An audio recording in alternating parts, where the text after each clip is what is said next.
Tentu Allah punya skenario yang lebih baik, tapi sebelum kita berhusnuzon, kita muhasabah dulu. Gitu kira-kira cara berpikirnya.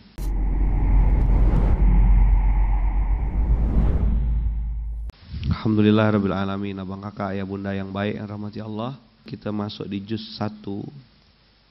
Juz 1 ini banyak mengingatkan kita tentang ayat-ayat, hal-hal yang fundamental, hal-hal yang dasar untuk kita belajar terus muhasabah, introspeksi, koreksi diri tentang berbagai macam hal-hal yang ada dalam diri kita. Kita sebagai manusia, laki-laki ataupun perempuan, apalagi yang sudah menikah, akan punya kuadran muhasabahnya masing-masing. Baik itu dosa-dosa yang sedang berjalan ataupun dosa serta aib yang akan atau mungkin bisa jadi terjadi. Jadi kuadran muhasabah ini abang kakak untuk memetakan diri kita supaya bisa tahu diri betul di hadapan Allah, menghadirkan rasa tiap hari gitu untuk supaya istighfar, kemudian istighfar kita tuh tidak sampai yang astagfirullahaladzim, astagfirullahaladzim, astagfirullahaladzim, astagfirullahaladzim. Tidak. Istighfar yang dalam gitu. Ini yang saya berapa hari ini juga lagi rasakan gitu ya. Ada kayak perasaan ya takut. Takutnya tentu sama Allah gitu ya. Khawatir, bimbang. Penilaian manusia tuh kan sangat objektif ya.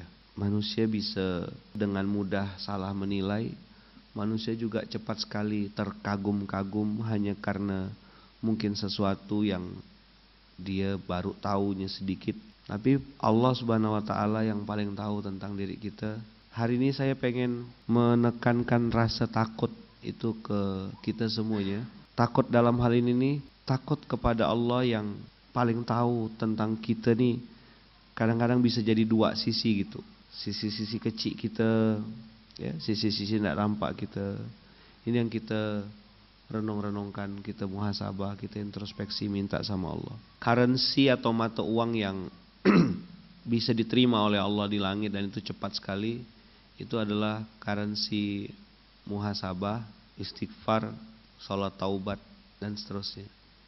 Illa man taba wa amana wa amila amalan solihan juga dijanjikan Allah dengan yubaddilullahu sayyiatihim hasanat. Jadi mudah-mudahan tias itu tidak hanya kita pikirkan hanya semangat-semangat di awal dulu ketika misalnya gabung di Paskas atau jadi Paskas relawan ataupun apalah bahasanya. Tapi ini jadi bekal kita sepanjang kita menjalani kehidupan ini sampai nanti malaikat mau cabut nyawa kita. Maka la ilaha illa anta subhanaka inni kuntu minaz zalimin itu bukan alat untuk putus asa ya Bang Kakak ya. Ada orang yang mengaku beriman kepada Allah dan hari akhir, tapi ternyata mereka tidak beriman. Siapa yang beriman pada Allah dan hari akhir, hendaklah dia berbuat baik kepada tetangganya. Fala yu'dzi jarahu. Siapa yang beriman pada Allah dan hari akhir, hendaklah dia berkata yang baik-baik atau diam. Nah kadang-kadang celetukan kita, Bang Kakak, omongan-omongan kita, atau mungkin tingkah laku kita kepada pasangan, kepada istri, kepada anak, kepada orang rumah, atau mungkin orang yang bantu di rumah, itu kadang-kadang ada yang menyakiti. Wa minan nasi mayaqulu amanna billah wa bil yaumil akhir wa ma hum bimumin. Wa ma hum bimumin, ma-nya di situ ma apa? Manafiu. Ma di situ berarti tidak beriman. Tapi kok kalimat di awalnya apa? Yaqulu amanna. Tapi selalu nih Allah nunjukkan orang munafik itu dua gitu. Bilangnya beriman tapi sebenarnya enggak. Bilangnya iya padahal enggak. Nah ini yang saya juga harus curigai diri saya Bang Kakak. Ibadah saya, sholat saya, ya kan? Zikir saya, wirid saya, sedekah saya. Untuk siapa sebenarnya ini? Usia bertambah. Saya berharap kualitas keimanan kita juga bertambah. Kualitas ketulusan kita kepada Allah bertambah. Ainama kuntum wa ainama kunna, dimanapun kita berada. Kalau kita bertiga, Allah ada yang keempat gitu kan. Nah ini menghadirkan rasa nih Abang Kak tiap saat. Tentu nanti buahnya ya husnuzon, prasangka baik. Kalau misalnya terhadap yang tidak nampak aja kita takut gitu ya, kita punya rasa sedang diawasi. Mudah-mudahan di depan manusia kita bisa jadi pribadi yang jauh lebih baik gitu. Yukhadi'un Allah. Tuh langsung ayat 9-nya. Mereka hendak menipu Allah. walladzina amanu, dan orang-orang yang sudah beriman. Wa ma yakhda'una illa anfusahum, ma lagi wa ma yash'urun.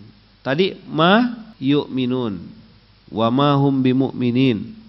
Habis itu jadi 1 tidak beriman, 2 tidak merasa. Ini sebenarnya yang saya terasa kena tampar gitu. Tentu Allah punya skenario yang lebih baik, tapi sebelum kita berhusnuzon kita muhasabah dulu. Gitu kira-kira cara berpikirnya. Yukhadi'unallaha walladzina amanu wa ma yakhda'una illa anfusahum. Kan sakit ya? Sakit dah dinamanya nih. Kan la yash'urun.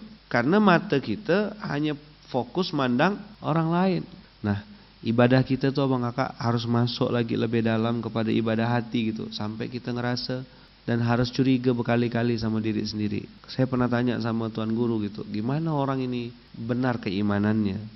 Dia bilang dia mudah ngelihat kelebihan orang dan mudah ngelihat aib sendiri. Mudah ngelihat aib sendiri itu bukan dalam rangka putus asa, karena setan juga kadang-kadang bikin gitu, mencurigai diri sendiri itu dalam rangka supaya kita ndak sempat dan ndak berani sombong gitu. Kita tetap rendah hati di hadapan manusia, rendah diri di hadapan Allah. Kita tetap berusaha sekuat tenaga melihat kelebihan-kelebihan orang lain. Kita melihat kekurangan-kekurangan dalam diri kita. Karena Allah sindir di Al-Baqarah ayat 8 ini, wa ma hum bimu'minin, tidak beriman.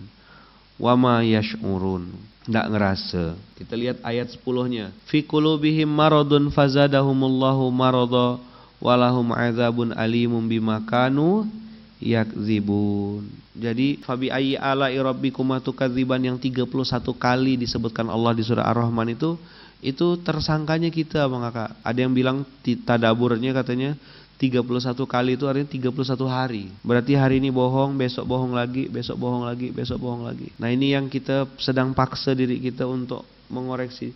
Nah, itu kenapa abang kakak kita perlu tangannya orang lain. Kita perlu doa orang lain. Kita perlu support untuk orang lain. Supaya kita jadi pribadi yang pandai merasa, bukan merasa pandai. Iso rumongso, bukan rumongso iso. Kita hanya menganggap mereka kecil, tapi di mata Allah justru mereka yang besar. Kita yang justru kecil. Nah, itu loh kesadaran itu yang hari ini saya pengen sampaikan. Tetaplah rendah hati. Termasuk kan kalau kawan-kawan kita akan baik sama Allah kalau lagi ada perlunya kan. Abang kakak, zuyyina lil musrifin, artinya sudah satu pakaian. Berarti itu tidak lagi dianggap sebagai bagian luar, tapi sudah dijadikan kayak ya udah biasa, adifakot. Nah, itu bahasa Eropanya itu adifakot. Ya alakhor misul zalik. Ana masih mending. Ah gitu loh kalimatnya tuh, pembenaran tuh. Ana nih masih mending cuma ngambil segini aja. Oh, sohibi teman ana ngambil lebih banyak lagi. Jadi dia nganggap kejahatan atau maksiat yang sedang dia lakukan tuh enggak ada apa-apanya gitu loh, ketimbang yang dilakukan orang lain. Ah Ustaz, teman saya lebih banyak gitu dosanya Ustaz, enggak pakai jilbab, buka aurat ini. Saya ini masih mending Ustaz. Gitu. Sampai kapan gitu tuh merasa benar terus tuh sampai kapan? Nah, inilah SMK ini kan bukan cuma ngajak abang kakak. Saya ngajak diri saya sebenarnya, ngajak diri saya. Saya habis kena one shot tadi malam tuh ngerenung panjang, betul-betul ngerenung panjang. Cuman aku nih ya, apakah muamalahku, interaksiku sama orang nih hanya sekedar, karena kata Allah orang-orang yang melampaui batas itu menganggap indah, menganggap fine-fine aja. Dan Allah bilang bukan kafirin, bukan munafikin, bukan musyrikin, bukan fasikin. Kata-kata musrifin ini kan parah banget gitu. Wallahu la yuhibbul musrifin kan gitu kan. Allah tidak suka orang-orang yang melampaui batas atau berlebih-lebihan itu. Kalimatnya kan sarof. Kalau syarofa itu artinya kemuliaan. Tapi kalau pakai sin tidak ada titiknya berarti berlebih-lebihan. Ini orang-orang ini melampaui batas. Kalau bahasa kita tuh keterlaluan, nah gitu apa? Lebay. Nah, itu yang saya pun abang kakak merenung juga gitu, muhasabah, introspeksi. Gimana caranya supaya bisa semakin hari semakin benar, semakin hari semakin soleh, semakin hari semakin taat. Nah, atau istilah sekarang yang lagi happening, overclaim. Dulu playing victim, hari ini ada istilah lagi overclaim. Nah, bantu support untuk para guru ngaji kampung, tukang gali kubur, mandi jenazah, ya kan? Tukang gali kubur, marbot masjid. Ada program namanya Indonesia Mustahil Lapar, Abang Kakak silakan lihat di YouTube. Nanti nomor konfirmasinya ke 0821 55852240. Saya ulang sekali lagi ya. 082155852240. Mudah-mudahan lewat wasilah tangan-tangan beliau, doa kita mudah-mudahan tembus ke langitnya Allah. Silakan abang kakak yang mau cari info tentang program Indonesia Mustahil Lapar untuk mensupport guru ngaji kampung pemandi jenazah Marbot Masjid Penjaga Kuburan ini, telepon ke 0821 ya kan 55852240. 082155852240. Jazakumullah khair. Terima kasih banyak. Barakallahu fikum. Assalamualaikum warahmatullahi wabarakatuh.